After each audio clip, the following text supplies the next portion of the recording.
EAJ-eako lehendakarigaia Gipuzkoako hainbat alorretako ordezkariekin bildu da.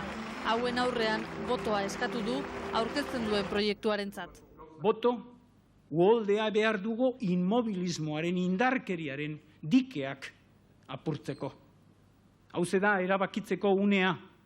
Euskaldunok askatasunarekin azaldu behar dugu gure nahia hauteskundetan. Ibarretxek beste behin ere garbi utzi du ez dela EHren boto ez baliatuko lehendakari izateko edo jaurlaritza osatzeko bide politikoak bakarrik defendatzen ez dituzten bitartean.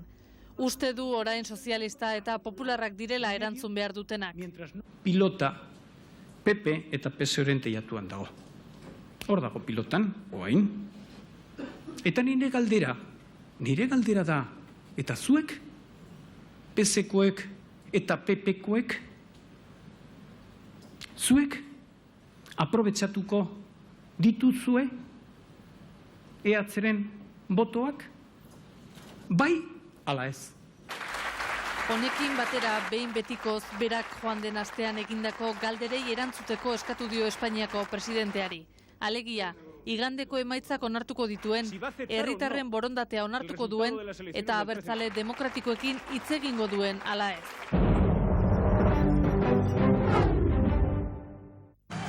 Donostian, Kursal jauregian, Jaime Mayor Oreja Alderdi Popularraren lehendakarigaiak esan du EAJ gezurretan dabilela eta ez dituela ez Ibarretxe ez Arzaiu sinisten EHren botoak ez dituztela onartuko esaten dutenean. No me creo nada de lo que dicen.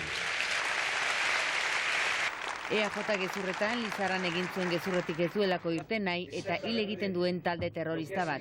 Horrela laburbildu du Jaime Mayor Orejak kanpaina. Popularren berbetan urnetan biktimak eta borreroak aurrez aurre egongo dira eta jokoan askatasuna. Jokoan dago etorkizuna eta Euskadiko askatasuna jokoan dago. Denek jakin behar dute hemen abertzaleek azkenean beste patu bat egin nahi dute eta erakunde terroristarekin eta herri batasunarekin.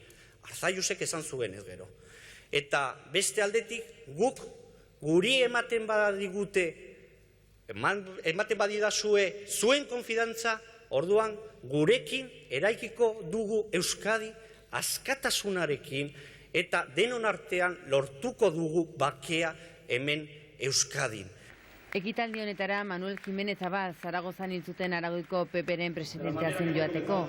Haren oroimenez utzi dute eserleku bat eta loreak jarri dituzte.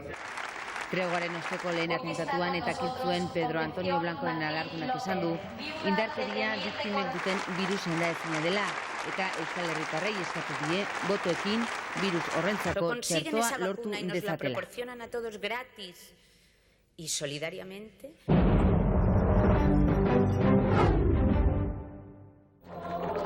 Arnaldo Otegi EHko hautagaiak adierazi du, Mayor Oreja lehendakari bada Euskal Herritarrok taldea legebiltzarrera joango dela ikastolak euskara edo euskaldunek hainbeste kostatuta lortutakoa defendatzera.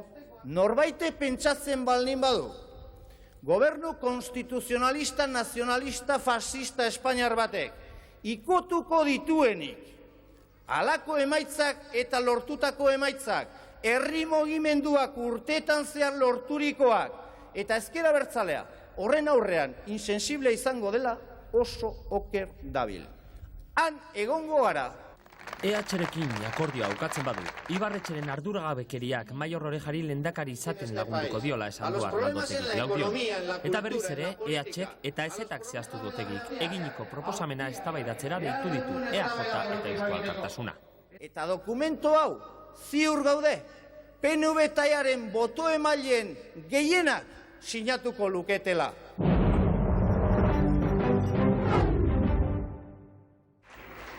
Gasteizen, Komisiones Obreras eta UGT sindikatuetako ordezkarien aurrean egindako ekitaldi batean, Nicolás Redondok esan du askatasuna irabazita dagoela.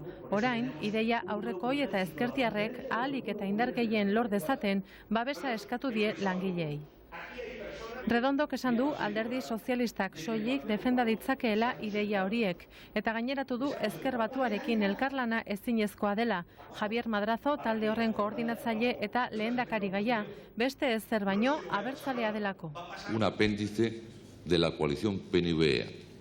Alderdi sozialistaren lehendakari gaiak esan du, Ezker Batua EAJ-EA koalizioaren osagarria izango dela, eta Ibarretxe eta Arzalluzek ziurtzat ematen dutela bere babesa. Nikolas Redondoren ustez, Lizarrako hitzarmena ez zela abertzalea esan ahal izateko EAJak eta Euskal Herritarrok taldeak erabili zuten inozoa izan zen Madrazo.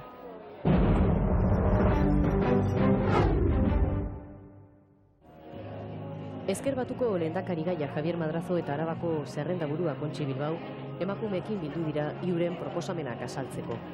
Lanari dagokionez, adierazi du Kontxi Bilbao hautagaiak, oso agerikoa da emakume eta gizonen artean ezberdintasun handiak daudela oraindik ere. Soldata ez ezik, lan baldintzak ere espaitira berdinak kasu askotan.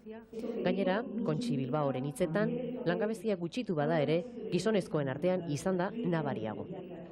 Javier Madrazo iuko hautagaiak, tratu txarrak, alargunen pentsioak eta etxeko lanen ardurak izan ditu hizpide. Aukera berdintasunaren alde gauza gutxi egin izan leporatu die PP-ri, EAJ-ri eta PSOE-ri. Alderdi horiek emakumeak hauteskundeetan baino ez dituztelako kontuan izaten esan du. Madrazo emakumeen botoa eskatu du eta agindu die hurrengo legegintzaldian berriz ere euren aldeko lana egingo duela Ezker Batuak.